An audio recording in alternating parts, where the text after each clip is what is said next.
Levodopa dopaminning metabolik o'tmishdoshi hisoblanadi. U miyaning qora moddasidagi omon qolgan neyronlarda dopamin sintezini kuchaytirish orqali dopaminergiya impulslarini uzatilishini tiklaydi. Kasallik rivojlangan sari qora moddadagi dopaminergiya neyronlarining soni kamayib boradi. Odatda levodopani dopaminga aylantirish uchun normal neyronlar miqdorining 20% yetarli bo'ladi. Shuning uchun terapiyaning boshida levodopaning samarasi yuqori bo'ladi va bemorlar dori ta'siri susayishidan kamdan kam hollarda shikoyat qiladilar. Afsuski, vaqt o'tishi bilan neyronlar soni yanada kamayadi va levodopani dopaminga aylantira oladigan hujayralar kam qoladi. Natijada harakatlarni boshqarish qobiliyatida tebranishlar, o'zgaruvchanlik paydo bo'lishi mumkin. Levodopa beradigan yengillik faqat simptomatik xarakterga ega bo'lib, dori organizmda mavjud bo'lgan vaqtgacha davom etadi. Levodopani ta'sir mexanizmi shundaki, dopaminning o'zi gematoensefalik to'siqdan, ya'ni miya qobig'idan o'ta olmaydi. Lekin uning o'tmishdoshi bo'lgan levodopa markaziy asab tizimiga MSX faol tashiladi va u yerda dopaminga aylanadi. Levodopani doimo karbidopa bilan birga qabul qilish kerak. Karbidopasiz dori vositaning katta qismi periferiyada, ya'ni miyaga yetib bormasdan parchalanib ketadi. Bu esa ko'ngil aynish, qusish, aritmiya, gipotenziyaga, ya'ni qon bosimi tushishiga sabab bo'ladi. Karbidopa bu dekarboksiloza fermenti ingibitori bo'lib, periferiyaga levodopa metabolizmini kamaytiradi. Bu esa levodopaning miyaga ko'proq yetib borishini ta'minlaydi va kerakli dozani 45 baravargacha kamaytirish imkonini beradi. Natijada periferiyada hosil bo'lgan dopamin keltirib chiqaradigan nojo'ya ta'sirlarning og'rig'i kamayadi. Levodopa va karbidopa kombinatsiyasi Parkinson kasalligini davolashda eng samarali vositadir. Bu kombinatsiya bemorlarning taxminan 3dan 2 qismida mushaklar qotib qolishi, rigidlik, tremor, titroq va boshqa simptomlarni kamaytiradi. Davolash dastlabki yillarida simptomlar sezilarli darajada kamayadi. Biroq 3-5 yillik terapiyadan so'ng odatda dorining samarasi pasayadi.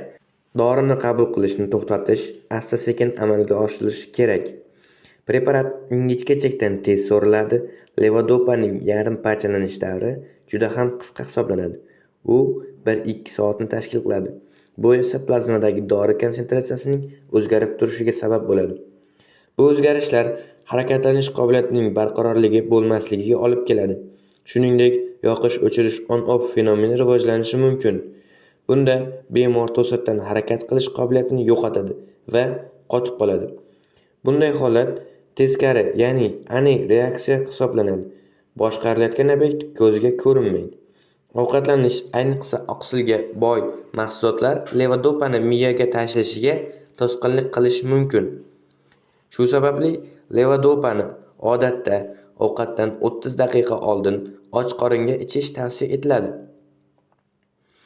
Nojo'ya ta'sirlarga kelsak, periferik ta'sirlarga anareaksiya, ya'ni qaytar reaksiya hosil qiladi. Ko'ngil aynishi, qusish shular jumlasidandir. Yurak dopaminergiya ta'sir natijasida taxikardiya, aritmiya rivojlanishi mumkin. Shuningdek, gipotenziya, ko'z qorachig'ining kengayishi, midriyaz kuzatilishi mumkin. Ba'zi odamlarda so'lak, siydik, melanin pigmenti tufayli jigarrang tusga kirishi mumkin. Bunday holatlarda melanin pigmenti o'zidan rang chiqarib, effekt berishi mumkin. Markaziy asab tizimidagi nojo'ya ta'sirlarga gallyutsinatsiyalar, ixtiyoriy harakatlar, diskenziya kiradi. Bu ta'sirlar Parkinson simptomlariga teskari bo'lib, miyadagi dopaminning haddan tashqari faolligiga dalolat beradi.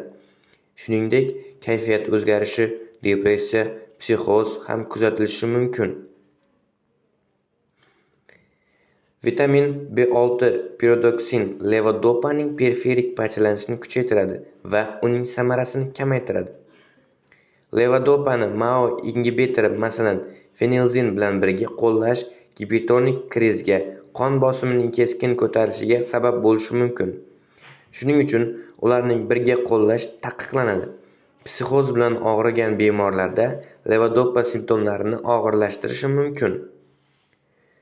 Yurak xastaliklarida bor bemorlar aritmiya xavfi tufayli qattiq nazoratda bo'lishi kerak.